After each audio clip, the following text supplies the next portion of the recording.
এবার রাসেল ভাইপারের নতুন একটি জাত পুরো বাংলাদেশে চেয়ে গেল।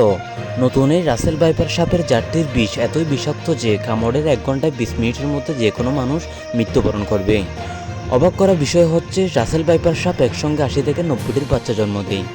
সেখানে নতুন রাসেল ভাইপার জাতটি 120-এর অধিক বাচ্চা জন্ম দেয়, যেখানে 90টি পর্যন্ত বাচ্চা টিকে থাকে। রাসেল ভাইপার সাপের অ্যান্টিভেনম পাওয়া না গেলেও তবে এই নতুন জাতের সাপটির অ্যান্টিভেনম পাওয়া যায় বাংলাদেশে। অর্থাৎ এই নতুন জাতের সাপটির কামড়ে 1 ঘন্টার মধ্যে যদি রোগীকে হাসপাতালে নেওয়া না হয় তাহলে রোগীর নিশ্চিত মৃত্যু। নতুন জাতের সাপটিকে কীভাবে চিনবেন? এটি চেনার উপায় হচ্ছে রাসেল ভাইপার সাপের মতো, তবে রাসেল ভাইপারের চেয়ে একটু হলদে রঙের হয়, যা দেখতে অনেকটা বাদামি লাগে। সবাই সতর্ক থাকবেন এই সাপটি থেকে।